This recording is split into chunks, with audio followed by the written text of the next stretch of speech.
All, before we go ahead with the next topic, just to summarize, input data collection and analysis require major time and resource commitments in a discrete event simulation projects. So, however, regardless of validity or sophistication of the simulation model, unreliable inputs may lead to an outputs whose subsequent interpretation could result in a faulty recommendations. So that is why we always tell that the collection of input data plays a will play a very important role.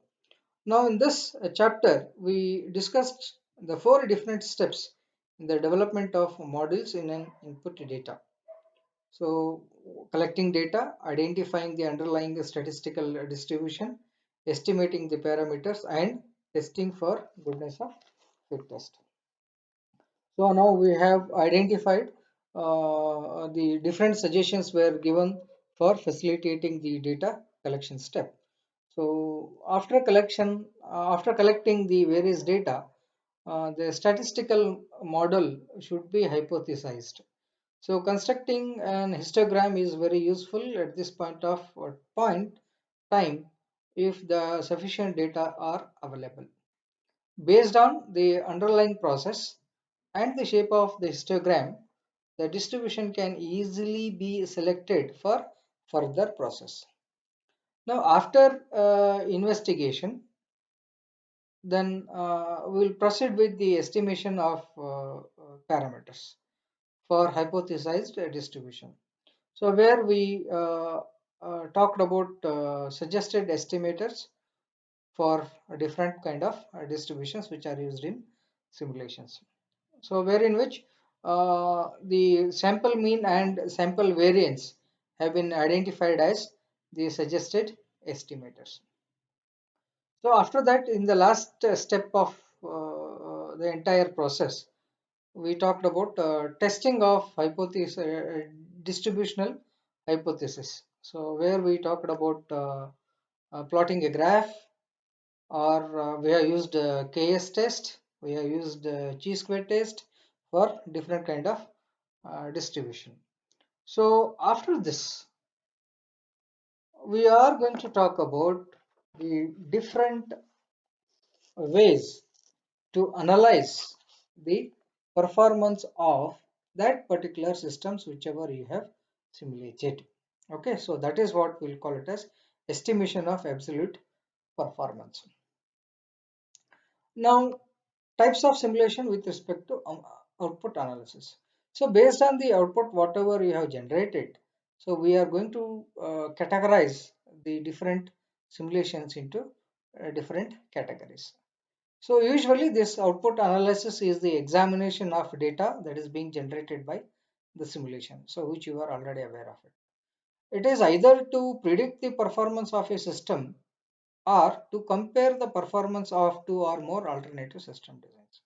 So it is always better to have too many number of it is always better to predict. If you have only one system, then how to check the performance of that particular system also you need to know. Now we are going to discuss with some of the values. Okay, so that is we will discuss estimating the value of one or more system performance measures. So you are going to find out certain parameters which are going to be called as absolute performance of a particular system, which will evaluate the output of your simulation. Now considering two different examples, uh, two different types of ways in order to analyze a particular system. Now I have taken first one, terminating or transient simulations. So that is there are two different types of simulations, terminating and non-terminating simulations.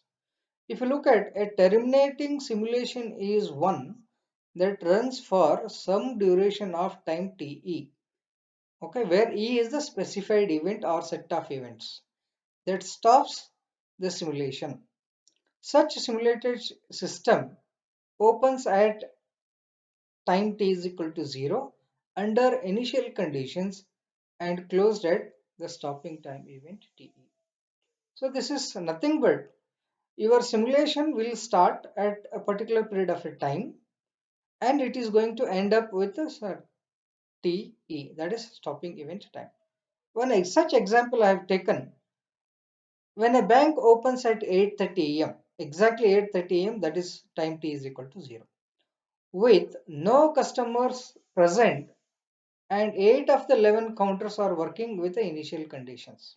So assuming that I have 11 different counters at that particular point of time, and out of which 8 customers are already ready to work at exactly 8:30 a.m. So that means that at a time T is equal to 0, initial conditions all counters are working and closes at 4:30 p.m. So working of those counters will be ending with 8 or 4:30 p.m. So now time T is equal to 480 minutes. So if you calculate from 8:30 to 4:30, okay, it is around 8 hours into 60, that is 480. Here E is that the bank was open for 480 minutes. The simulation analyst is interested in modeling the interaction between the customers and the counters over the entire day. So this is what one example which talks about the how to find out the performance of that particular system. Second example, if you take a particular communication system which contains four parts A, B, C, D. So there are several components A, B, C, D, and the performance of this entire system completely based on how this A, B, C, D works. So if you look at the system over a period of a time T until the system fails. So this performance is good till the particular system fails. The stopping event E happens when A fails. Okay, when this system will fail, when the system A fails to work, condition 1, condition 2, when the system D fails, or the third option is both B and C fails. Okay, then the system is not going to work. If anyone, like either B or C, out of these two is not working, if one is working, then system will work, but the performance is not up to the mark. Okay, so this is what the first one example for terminating, and this event in this case is going to stop or terminate under the particular conditions. Now second type of simulation is steady state simulations, or this is also called as non-terminating simulations. If you look at this, a non-terminating or a steady state system is a system that runs continuously or at least over a very long period of a time. So non-terminating does not mean that it is not going to end up. For example, telephone lines, internet. You can use for a longer period of a time. Telephone lines or the internet are such examples. So simulation of a non-terminating system starts at simulation time t is equal to 0 under initial conditions defined by the analyst and runs for analyst for a specified period of a time t. Normally, the analyst wants to study the system when it is not being influenced by the initial conditions of the model at a time t is equal to 0. So this is two different examples. So example for the such uh, systems. First one is a large web-based order processing company having many customers worldwide. So how many? There are many number of customers who can use that. So an huge computer system with the many servers, workstations, and peripherals working 24 bar 7. So these two are the examples for the non-terminating simulating models. An analyst would like to study the peak workload of this particular system and a tolerance of additional work during the peak hours. So what is the performance here? So Analyst would like to study the peak workload of this particular system and tolerance of additional work during the peak hours. So the performance will be known, how far the particular system is efficient during the peak hours.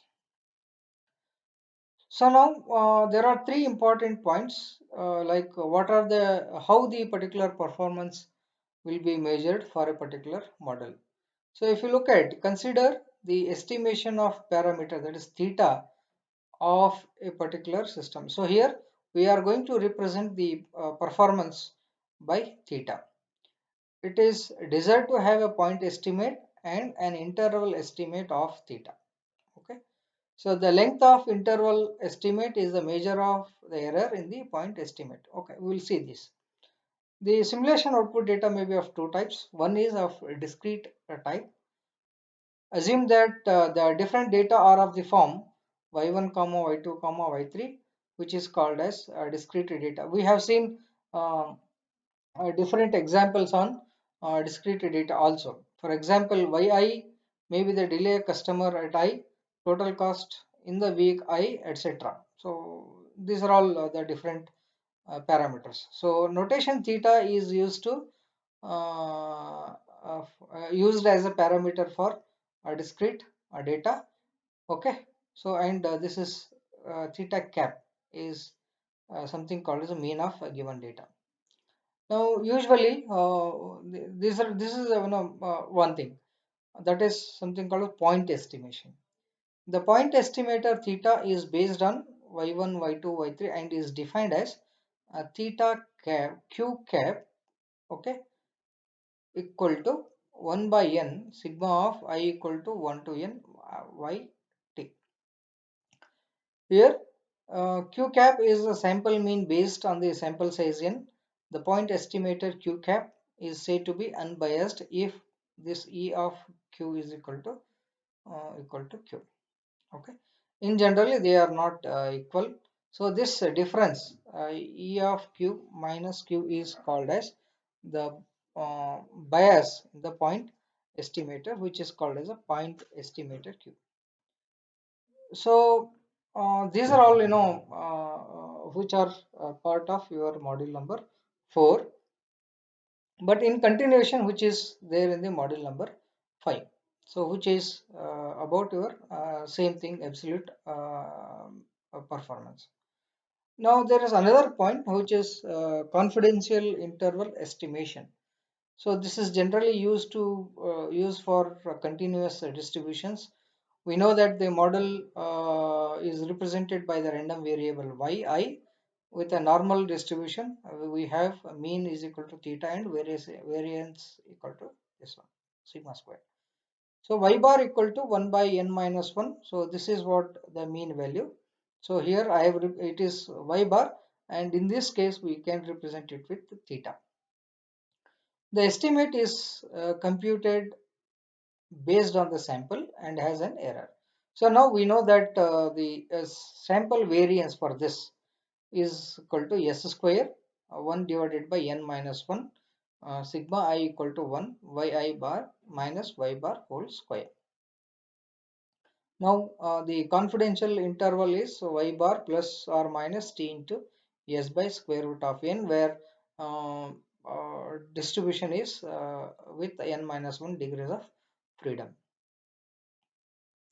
So last point which talks about the state of steady state simulations.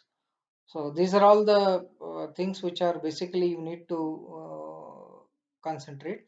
So consider a single run of a simulation model whose purpose is to estimate long run characteristics of a particular system. So always the performance of a particular system will be identified when it runs for a longer period of a time. Suppose the single run produces observation of this, which are autocorrelated samples. So in such cases, the steady state measure of performance theta for a discrete data, which is defined by q is equal to limit of n to infinity 1 by n I equal to 1 to n yi. Okay. So this is the performance of this particular system can be measured by okay f, that is 1 of t tends to infinity 1 divided by t 0 to t ytr dt. Okay, so now this is what some topics which are okay. So now are how the different ways, what are the different ways to analyze the different types of simulations. Okay, now uh, the last topic of this particular module is how to verify and the models that have been simulated. It is not only selecting the data, then checking, getting some output. We need to check what are the different ways to verify and validate that particular models. So if you look at okay. So, one of the most important and difficult tasks facing by a model developer is verification and validation of the simulation model. At the front level, the verification and validation seems to be same, but there is a difference, a lot of difference between the verification process and validation process. So, in the further part of the chapter, we will be knowing like what is verification, what is validation, and what are the different methods or procedures to verify and validate a particular simulated model. So the engineers and the analysts who use the model outputs to aid in making design recommendations, and the managers who make a decision based on these recommendations look upon the model with some degree of skepticism about the validity. So basically, these people want to validate that particular model. It is the job of a model developer to work closely with the end users throughout the period of development. So, because this is the end users are the one who will give the better feedback, and they will be responsible for the particular requirements. And the validation is to reduce this skepticism and increase the models in credibility. So this is to reduce the validity and increase the model's credibility. So now, usually the goal of validation process is twofold. That is for two things. First one is to produce a model that represents the true system behavior closely enough for the model to be used as a substitute for the actual system for the purpose of experimenting with the system, analyzing the system behavior, and predicting the system performance. So this is like most of you might have already done your project work.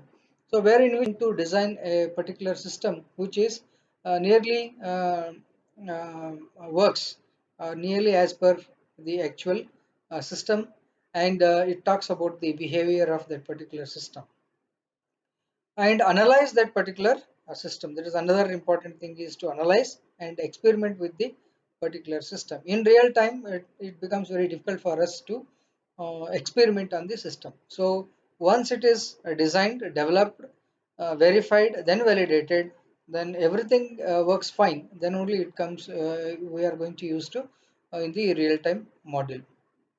Next, to increase to an acceptable level of credibility of the model, so that model will be used by managers and other decision makers. So these are the two different reasons why we are going to use validation process. Now, if you look at the validation should not be seen as isolated set of procedure that follows development model, but rather it is an integral part of model development. So usually, you cannot keep validation process separately. It is a part of the particular project. In some processes, after each and every activity, every part or every component, so that should be validated. Okay, or in some of the projects, you are going to validate at the end. So that depends on the requirements and depends on the project, what type of project you are going to select. So now, conceptually, The verification and validation process consists of the following components. So these are the things. So verification is is concerned with building the model correctly. So here we are going to build model correctly. Okay. It proceeds by the comparison of the conceptual model to computer representation that implements the conception. So basically, your concepts will be converted into a model which is represented by a computer, and you are going to compare those two. So usually, like there are some questions which are related to verification. So is this model implemented correctly in the simulation software or not? So whatever concepts, so you are using, whether those particular concepts are being implemented correctly by the particular simulation software or not. Second point, the are these input parameters and the logical structure of the model is represented correctly. So this is very important. So all these will be taken care in the previous topics. Now, second one is validation is concerned with building a correct model or building a right model. So that is very important. So now we'll see. It attempts to confirm that a model is an accurate representation of the real system. Okay. So that is what we are going to talk about. The first point. Now, usually there is something called as a calibration process. We'll see what is that calibration process. The validation is usually achieved through the calibration of the model. So which is an iterative process by comparing discrepancies between the two and the insight gained and improve the model. So usually every the model is repeatedly uh, validated. If any differences found, then we are going to improve that particular model. So this particular repetition or calibration will be repeated until the model accuracy is judged to be acceptable. So this particular model to actual model using the using the following chapter. Now, if you look at the building, the model building, verification, and validation process, so this is the diagram where the real model, first we will have a real model. So for that particular real model, we are going to consider, we are going to have certain assumptions. That is, we need to create an conceptual model. So that is the first one, assumptions on the system components. Second one, a structural assumption which defines the interaction between the system components. Then input parameter and data assumptions. So based on this conceptual model, whatever you have, you are going to convert that into operational model or computerized model. So this process of converting a real system to a conceptual model is called as conceptual validation. And the process of conceptual model into operation model is called as a model verification. Then this one, a real system to getting the operational model, it is also called as a calibration. This is done by calibration and validation model. Now anyway, we'll see here one by one. The first step is to observe the real system. Okay, now we'll see the real system and we'll find out what are the different interactions among the various components and of collecting the data on their behavior. So this is very important. Observation alone seldom yields the sufficient understanding of the system behavior. So by looking at the system behavior, we can easily identify the people who are very much familiar with the system or any subsystem should be questioned and take advantage of their special knowledge. See, anybody who is working on that particular system, if you ask about the behavior of that particular system, they will be able to provide us the sufficient information about the correctness of that particular data. Now, the operators, technicians, repair people, repair and maintenance personals, engineers, supervisors, and managers can understand certain aspects of the system that might be unfamiliar to others. So these are all, these people are very much familiar with the different working procedures. So after finding out all this, the second step is model building is the construction of conceptual model. Based on the information whatever you got in the first step, the interaction among the various components and collecting data on their behavior. Okay, so after that, the collection of assumptions about the components and the structure of system plus hypothesis about the values of the model of input parameters can be collected. So which is shown in the figure. So conceptual validation is the comparison of a real system to the conceptual system. Now, in the last step, usually you are going to third step is to implementation of operation model, usually done by simulation software and incorporating the assumptions of the conceptual model into worldview and concepts of the simulation software, which is of linear process, which is shown in the figure 1. Now, so this first diagram generally talks about the model building, verification, and validation. Now, there is another one which is something called the verification of the simulation model. So, as I told earlier, the purpose of model verification is to assure that the conceptual model is reflected actually in the operational model. Okay, the conceptual model quite often involves some degree of abstraction about the system operations and amount of simplification of actual operations. So here we try to simplify the various operations, actual operations. Then we will used to get.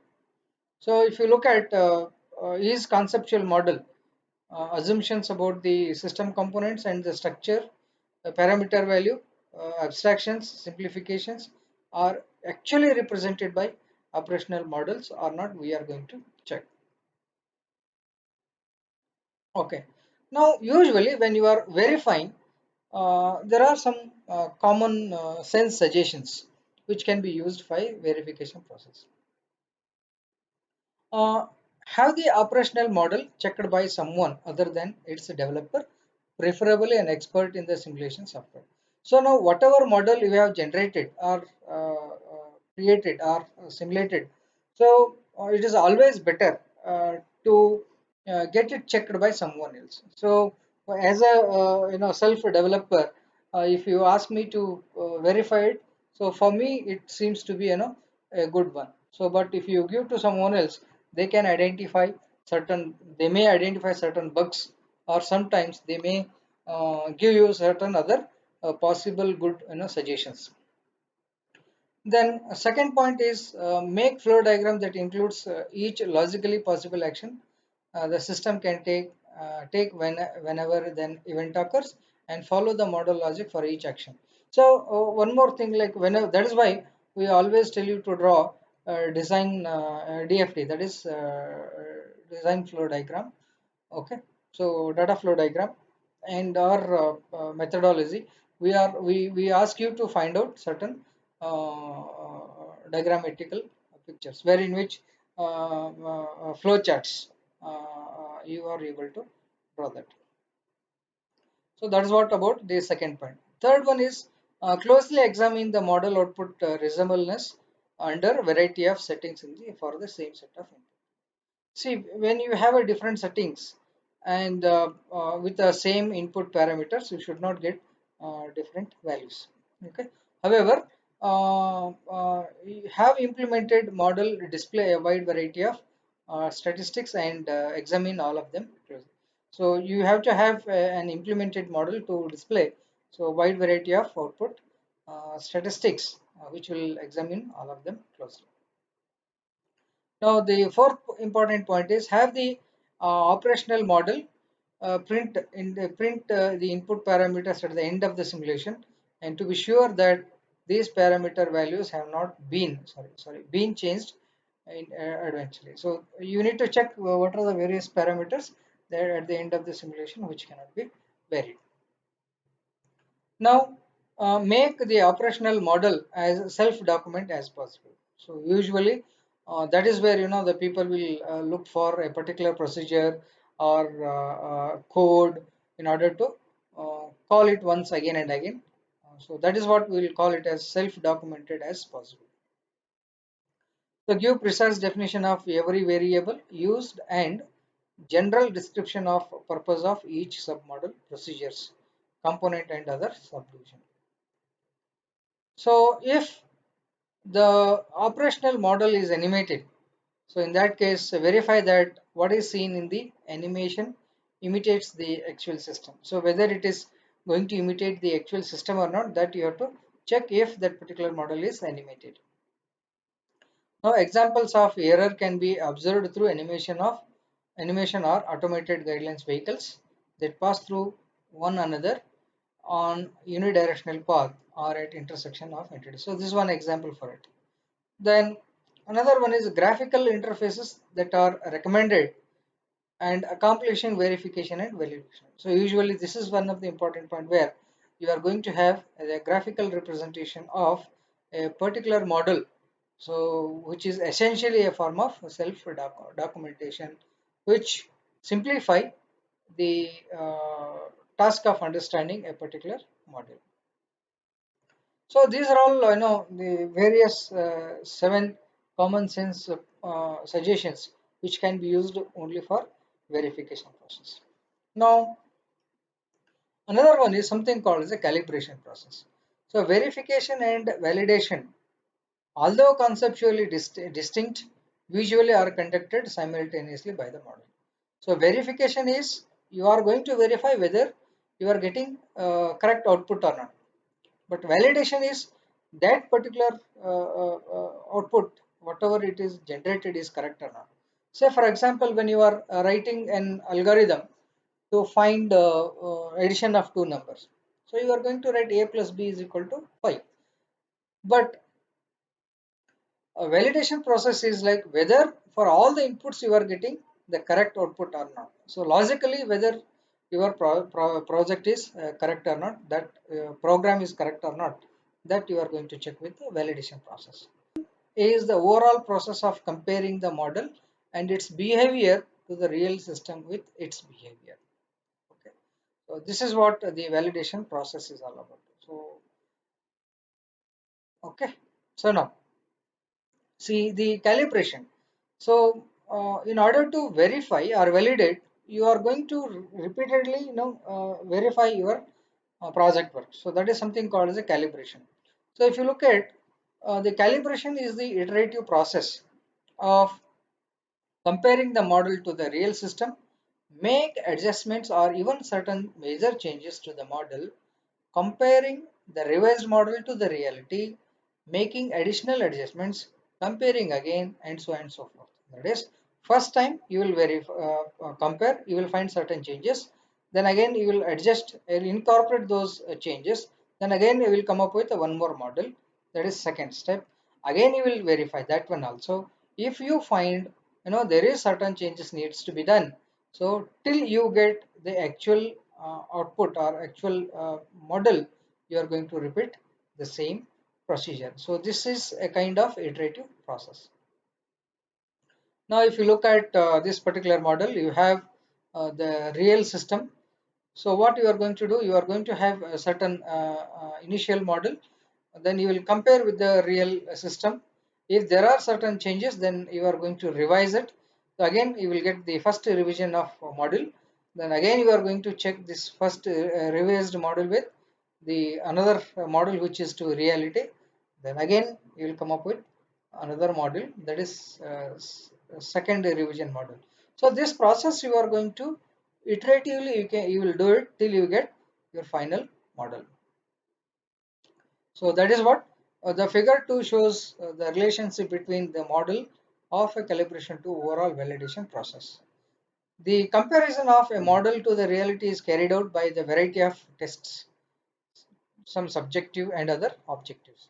Okay, subjective is in detail process, objective is like small testing techniques you are going to check with your model.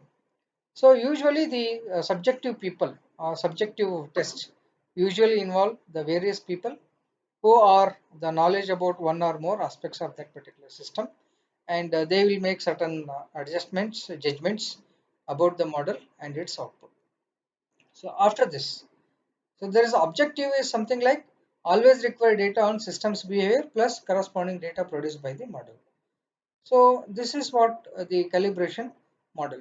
So one or more statistical sets are performed to compare some aspects of the system data set with the same aspect of the model data set. So now usually the iterative process of comparing model with the system and revising both conceptual and operational models to accommodate any perceived model deficiencies is continued until the model is judged to be sufficiently accurate. So calibration and validation models. So usually validation is not an either or proposition. Uh, no model is ever totally representative of a system or a study. So now the meaning is that uh, it is not completely possible to represent a particular system which is under study. In addition, each revision of a model is shown in the figure what we have done. So involves certain cost, time and effort. Definitely every model is going to, every step, every revision will have certain cost, time and effort. So the modeler must weigh the possible but the guaranteed to increase the model accuracy versus the cost of increased validation effort. That is, every revision, the modeler should make sure that the accuracy is increased. So usually the model users have some maximum discrepancy between model prediction and system behavior that would be acceptable. So if the level of accuracy cannot be obtained within the budget constraints, either expectations of the model accuracy must be lowered or the models must be abandoned. It is somewhere like, when you start with the very big projects, so you have certain estimates and you have certain budget estimates and you have certain results. So there are two ways. One way is to carry out the complete project work and complete it according to your expectations. That is first one. If it is not possible to carry out that particular work and complete with the accuracy, then you are going to abandon or you are going to ignore that particular project. Our third one is you lower the expectations that is needed, accuracy that is needed. So then you can have your own project work. So that is somewhere you are going to compromise with respect to model accuracy here. So in the validation process, uh, there are three steps approach which is given by Nair and Finger for this particular validation process. So one is build a model that has high face validity. I'll tell you, high face validity means by looking at the first sight, you should feel that that particular project work or particular model seems to be okay. Then validate the assumption. Second point. Third point is to compare the model input output transformations to the corresponding input or transformation of the system. So now for your model, the real model, what will be the input and output, and what model that is being generated, just you check out what would be the input and output model that you have to compare both. Now the first one, uh, the face validity. That is, the first goal of simulation modeler is to construct a model that appears reasonably on its face to the model users and others who are knowledgeable about the real system being simulated. Okay, so completely a different model you cannot generate it. When you generate for the first time, at least it should resemble the particular real system. The second one, the potential users of a model should be involved in model construction from its conceptualization to its implementation to ensure that high degrees of realism is built into the model through reasonable assumptions regarding the system structure, and through the reliable data. That is, if you involve some of the users, then in a project work or in any product manufacture, then probably they will be giving the developers or the manufacturers what are their actual requirements. So based on those requirements, you can improve that particular model. So what will happen if you, simulate a model or complete your project work or complete manufacturing a particular product without involving the potential users, and if you are submitting at the end directly to them at the end, then probably they may accept or may not accept with respect to accuracy, or if they want to do any changes, so then it becomes very difficult for us since the complete model simulation is done. So if you involve at each and every step, so that becomes very easy for a modeler to make those changes. So usually the potential users and knowledgeable persons can also evaluate the model output for reasonableness and can aid and in identifying the model deficiencies. So usually when the people who are having very good knowledge about the particular project and the users, so they can also evaluate with the model for certain stages where they can easily identify the deficiencies with respect to the model. Involved in the calibration process as the model is improved iteratively by insights gained by from the identification of the initial model deficiencies. So that is where the potential users and the knowledgeable persons are very important in order to validate a particular model. So another one is sensitivity analyst can also be used to check the model's face validity. This model user is asked whether the model behaves in an expected way when one or more input. So that also you need to check when the input variables are changed, then how your system is going to behave. So that will be identified by this sensitivity analyst. So which is very important aspect. So next another point is once reasonably your system is validated, then you are going to validate the validation of model assumptions. So now if you look at the first one, structural assumptions and data assumptions. First point, if you look at the structural assumptions, usually involves the questions of how the system will operate and how to involve the simplification and abstractions of the reality. So this is basically related with how actually the system will work. Now another one is data assumptions should be based on the collection of reliable data and correct statistical analysis of the data. So that is where I told you in the beginning, data collection is a very important aspects of modeling a particular data. Now, if you have a particular wrong output in the beginning itself, whatever you are going to carry out at the later point of time, the different steps, okay, then later the validation process, then verification process, everything goes wrong. So it is always depends on how to collect the reliable data and check the statistical correct statistical analysis of that particular data. Now another one last point, which is input output transformation.